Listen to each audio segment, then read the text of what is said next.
Kita beralih ke informasi indikator perdagangan lainnya pemirsa, di mana nilai tukar rupiah melanjutkan penguatan jelang libur panjang akhir pekan di tengah indeks dolar Amerika menyentuh ke level terendah dalam 3 tahun terakhir. Dikutip dari data hingga perdagangan Kamis siang tadi, rupiah menguat di 0,44% di level 16.213 per dolar Amerika, di mana secara intraday sempat menguat ke level 16.192 per dolar Amerika Serikat, di mana sebelumnya nilai tukar rupiah dibuka menguat tipis di 0,03% di level 16.282 per dolar Amerika. Rupiah mampu menguat di tengah kelesuan dolar Amerika Serikat, di mana pada pukul 9 lewat 11 menit waktu Indonesia Barat hari ini, dolar indeks melemah di 0,03% ke 97,475 dan berada di posisi terlemah dalam 3 tahun terakhir. Dolar Amerika mengalami kelesuan di tengah isu pelengseran Jerome Powell dari kursi gubernur The Fed, di mana Presiden Amerika Donald Trump mengungkapkan sudah menyiapkan sejumlah nama pengganti untuk Powell. Langsung saja kita akan update seperti apa pergerakan nilai tukar rupiah terhadap sejumlah mata uang utama berikut ini. Dapat Anda saksikan grafis di layar televisi Anda pemirsa. Pergerakan nilai tukar rupiah terhadap dolar Amerika Serikat di 16.205 rupiah, kemudian terhadap euro di 18.897 rupiah, pound sterling di 22.241 rupiah dan yen Jepang di 112,38 rupiah.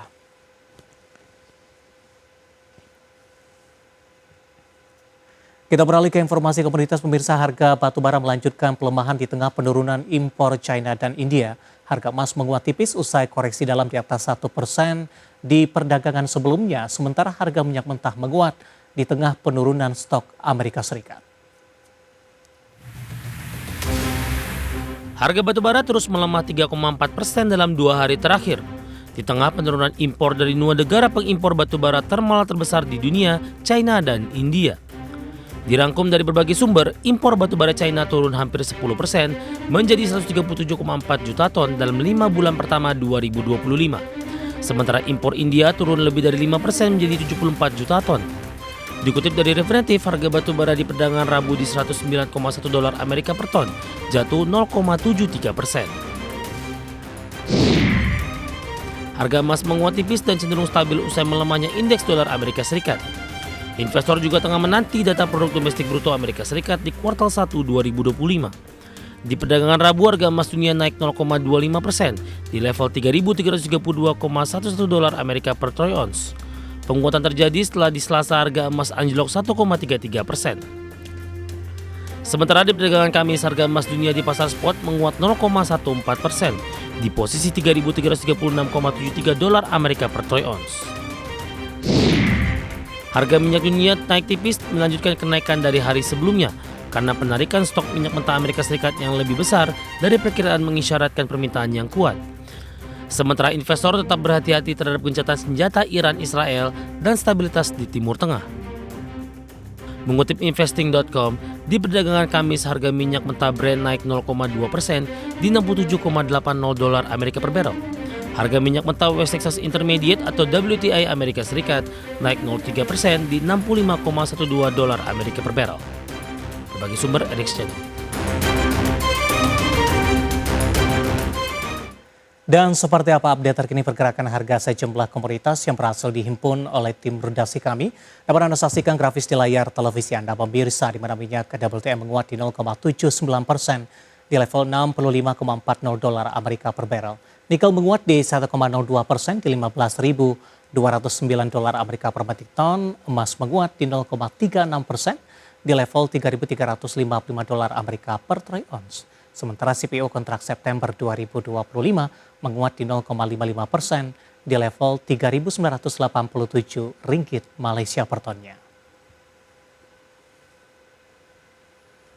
Terima kasih untuk Anda yang masih bergabung bersama dengan kami, dan selanjutnya kami akan mengajak Anda untuk menyimak topik pilihan yang berhasil dihimpun oleh tim redaksi kami, di mana investor asing terpantau keluar dari pasar saham Indonesia dalam 6 hari perdagangan terakhir dengan aksi jual bersih mencapai 6,76 triliun rupiah. Selain dibayangi tensi geopolitik, analis pasar modal menyebutkan pelaku pasar juga bersikap wait and see terkait kemungkinan pemangkasan suku bunga The Fed dan mencermati perkembangan negosiasi perdagangan menjelang tenggat waktu pada awal Juli 2025. Investor asing terus keluar dari pasar saham Indonesia dengan mencetak jual bersih dalam 6 hari perdagangan berturut-turut sejak 18 hingga 25 Juni 2025. Berdasarkan data Bursa Efek Indonesia, jual bersih atau net sell investor asing sepanjang tahun berjalan 2025 hingga Rabu 25 Juni mencapai 55,23 triliun rupiah. Lebih rinci, investor asing konsisten membukukan net sell dalam 6 hari perdagangan terakhir. Data menunjukkan nilai akumulasi net sell pada periode 18 hingga 25 Juni 2025 mencapai 6,76 triliun rupiah. Adapun pada perdagangan Rabu 25 Juni, indeks harga saham gabungan ditutup di zona merah dengan koreksi mencapai 0,54% ke level 6.832. Pada perdagangan Rabu, investor asing gencar melangsungkan jual bersih mencapai 1 triliun rupiah di pasar reguler. Net sell investor asing terbesar tercatat di saham BBCA mencapai 503 miliar rupiah. Disusul saham BMRI dengan net sell 358 miliar rupiah dan saham PGEO sebesar 58,37 miliar rupiah.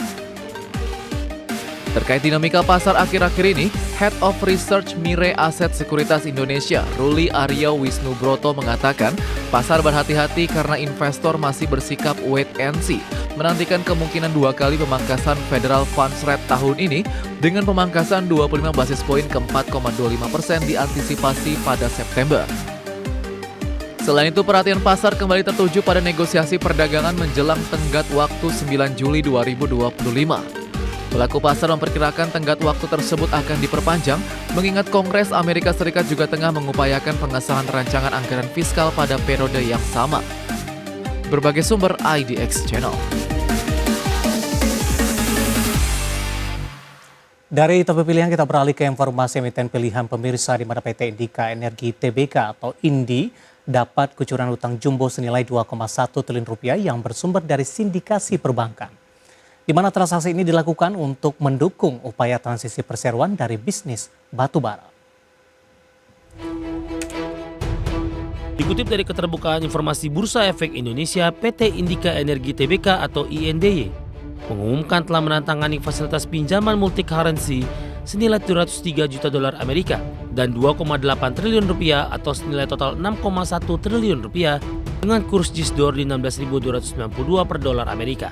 Manajemen menjelaskan pinjaman ini bersumber dari sindikasi perbankan yang terdiri dari PT Bank Mandiri Persero Tbk, PT Bank Negara Indonesia Persero Tbk, PT Bank DBS Indonesia, dan PT Bank UOB Indonesia.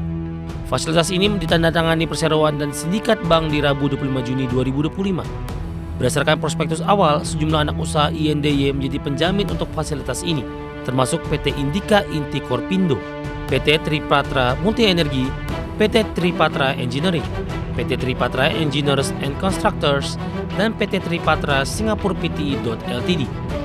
Dana yang diperoleh akan digunakan untuk 2 kepentingan utama: membayar lebih awal fasilitas pinjaman senilai 250 juta dolar Amerika yang diperoleh di Maret 2023, serta membiayai pengembangan tambang emas awak mas yang dikelola oleh anak usaha Indika PT Masmindo Dwi Area.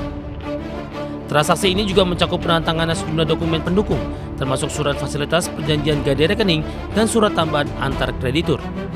Perjanjian pinjaman baru dijamin dengan surat utang senior Indika senilai 455 juta dolar Amerika dengan bunga 8,75% yang jatuh tempo di 2029. Diketahui hingga kuartal 1 2025, pendapatan perseroan kontraksi 10% year on year jadi 8,1 triliun rupiah. Sementara laba bersih anjlok 84,9% year on year jadi 48,1 miliar rupiah.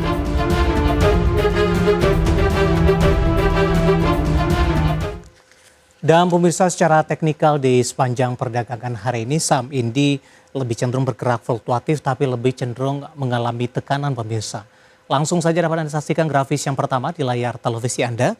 Dibuka di sesi pertama pada pagi tadi sudah dibuka flat di 1325. Kemudian beberapa menit pasca pembukaan saham INDI mengalami tekanan hingga ke 1305, intraday terendah di sepanjang perdagangan hari ini. Pasca menyentuh ke level ini, saham INDI selanjutnya berbalik arah ke zona hijau, menguat ke 1340 dan merupakan intraday tertingginya di sepanjang perdagangan hari ini. Dan lagi-lagi level ini tidak mampu dipertahankan. Posisi INDI berbalik arah kembali ke zona merah di penutupan di 1.320 dan tekanan semakin dalam di 1.315 rupiah per sahamnya. Saat ini bergerak flat di 1.325.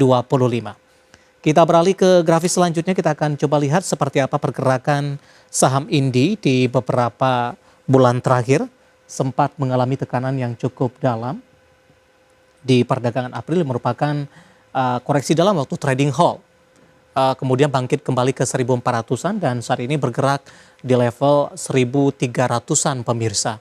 Intraday dalam 6 bulan terakhir tertinggi di 1.750, tepatnya di perdagangan 16 Januari. Di akhir November ini sempat bergerak di 1.395, menguat di 1.435 dan di pertengahan Januari di 1.750. Dari sisi valuasi dengan beberapa indikator yang ada pemirsa, kita akan coba lihat dari posisi price to earning ratio-nya ada di kisaran di 36,03 kali, PSR-nya di 0,21 kali, PBV-nya di 0,35 kali dan PCFR-nya di 3,36 kali. Ya, kombinasi secara fundamental, teknikal dan juga dari sisi valuasi dan semoga bisa menjadi salah satu referensi untuk Anda.